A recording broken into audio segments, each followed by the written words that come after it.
உங்கள் தந்திவன் தொலைக்காட்சியில் சாணக்கிய தந்திரம் தினமும் இரவு 8 மணிக்கு காண தவறாதீர்கள். நாகையில் கொட்டி தீர்த்த கனமழையின் காரணமாக நூற்றுக்கணக்கான ஏக்கர் சம்பா பயிர்கள் மழை நீரில் மூழ்கி கிடக்கின்றன. அந்த காட்சிகளை முதலில் நாம் பார்க்கலாம்.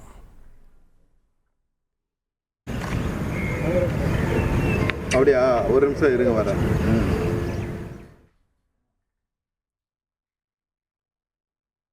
கூடுதல் தகவலை செய்தியாளர் ஸ்ரீதர் வழங்க நாம் கேட்கலாம். வணக்கம் ஸ்ரீதர்.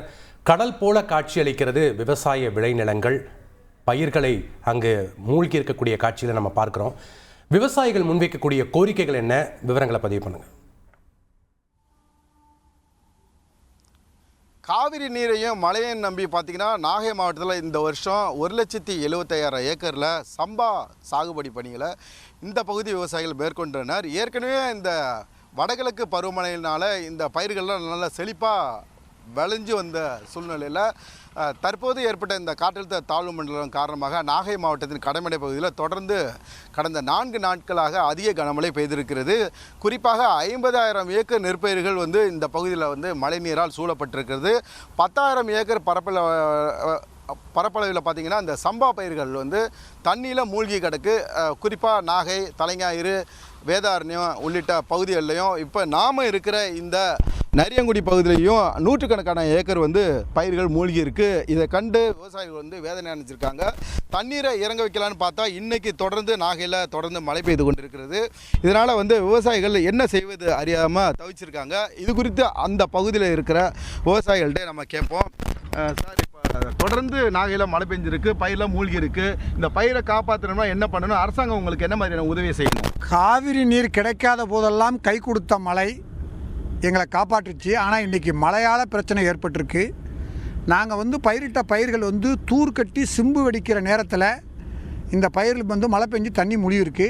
ரெண்டாவது முதும்பயிர்னு சொல்லக்கூடிய 90 நாள் பயிர்களெல்லாம் பஞ்சு கட்டும் தருணத்துக்கு வந்த சூழ்நிலையில் இன்றைக்கி நீரால் சூழப்பட்டிருக்கிறதுனால கரிச்சிதைவு ஏற்படக்கூடிய ஒரு சூழ்நிலை ஏற்பட்டிருக்கு, அழுகக்கூடிய ஒரு நிலை ஏற்பட்டிருக்கு. இதனால் பார்த்திங்கன்னா பயிர் பச்சையாக மேலே தெரியும். ஆனால் தூர்கள் சிம்பு தான் ஒரு விளைச்சலை நிர்ணயம் பண்ணும். அந்த விளைச்சல்லாம் இன்றைக்கி இந்த மழை தண்ணியால் அழுகக்கூடிய நிலை ஆகிருக்கு. 36 மணி நேரமாக தொடர்ந்து மழை பெஞ்சிக்கிட்டு இருக்குது. இந்த சூழ்நிலையில் இந்த புயல் இப்போ கரையை கடந்துருன்னு நினச்சோம். ஆனால் மறுபடியும் இந்த மழை பொழிவு ஆரம்பிக்குங்கிறது எங்களுக்கு ஒரு பெரிய அதிர்ச்சியை தருது. எல்லாத்துக்கும் மேலே நாங்கள் ஒரு கடனை வாங்கி உடனே வாங்கி ஒரு சாகுபடி பண்ணி ஒரு விளைச்சல் வரக்கூடிய அடுத்த மாதத்தில் அறுவடை பண்ணிடலாம் அப்படின்னு ஒரு நினச்ச நேரத்தில் இது மாதிரி இடி மாதிரி ஒரு மழைப்பொழிவு எங்களுக்கு ஒரு பாதிப்பை கொடுக்குது. இதை அரசாங்கம் உடனடியாக தன்னுடைய கவனத்துக்கு எடுத்துக்கிட்டு இந்த பாதிக்கப்பட்ட பயிர்களை காப்பாற்றுறதுக்கு மறு உருவாக்கம் செய்வது சின்சல்பேட்னு சொல்லக்கூடிய உரங்களையும் மற்ற உரங்களையும் கொடுத்து இந்த பயிர்களை காப்பாற்றுறதுக்கு ஒரு உதவி பண்ணணும். எல்லாவற்றுக்கும் மேலாக பாதிப்படைந்த விவசாயிகளை முழுமையாக கணக்கீடு செய்து அவங்க பாதிப்பை அளவீடு செய்யணும். முதல்ல ஏன்னு கேட்டிங்கன்னா பயிர் பச்சையாக தெரியும், ஆனால் தூரெல்லாம் அழுகி போய் வெறும் தாய் நாற்று மட்டும் நிற்கக்கூடிய நிலையில் 50% மேலே இழப்பு கட்டாயமாக ஒரு விவசாயிகளுக்கு ஏற்படுங்கிறத அரசு கவனத்தில் கொள்ளணும்.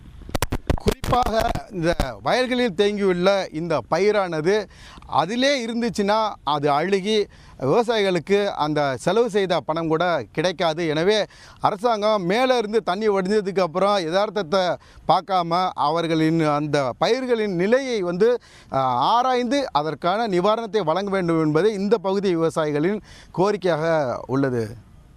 நன்றி ஸ்ரீதர், உங்களுடைய கள தகவல்களுக்கு. உங்கள் தந்திவன் தொலைக்காட்சியில் சாணக்கிய தந்திரம் தினமும் இரவு 8 மணிக்கு காண தவறாதீர்கள்.